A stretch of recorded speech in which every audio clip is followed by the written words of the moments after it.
po tayo sa mga isa't isa ng mga BDS, no? Protect Sara, then protect also our country, protect Digong, and protect ourselves. Protektahan natin ang ating mga sarili. Yung 6 na taon na pinakitang leadership ng Digong, no? Huwag naman natin itapon ng ganun-ganun dahil malaki yung sakripisyo niya. At siguro ngayon, honest naman para ipakita naman natin kung talagang nandito pa rin tayo at solid pa rin. Solid pa rin ba tayo? Duterte! Duterte! Duterte! Duterte! Okay, so ito sana po din sa mga susunod nating mga gatherings, tapusin lang muna po natin yung kapaskuhan.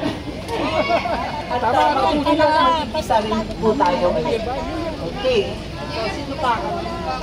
Ito, nagkakakwentuhan lang kami kanina at nagkakabiruan kami.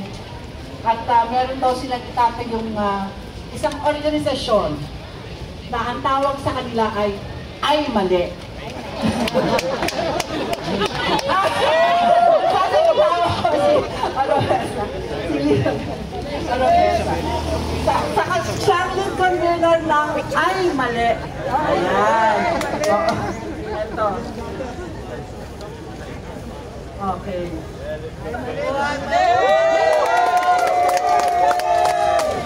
Tao lang. Pero kay Presidente Duterte, hindi ako nagkamali. Kaya nandito ako uli. Katulad ninyo, hindi ba? Ang hiling ko lang po, sana magtawag tayo ng mas marami pa dating nakinabang sa pamumuno ni Pangulong Duterte. Hindi po ba?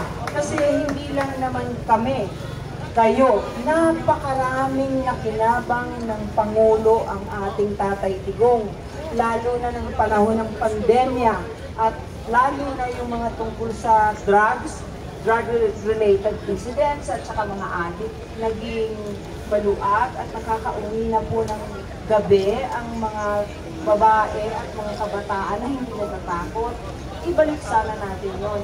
Huwag nating pababayaang maabuso at takutin ang ating dating presidente. Suportahan po natin si Tatay Digong at si VP Inday Sara.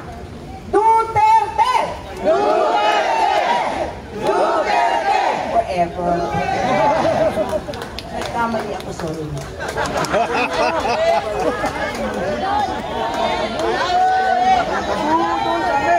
Nabudol kami!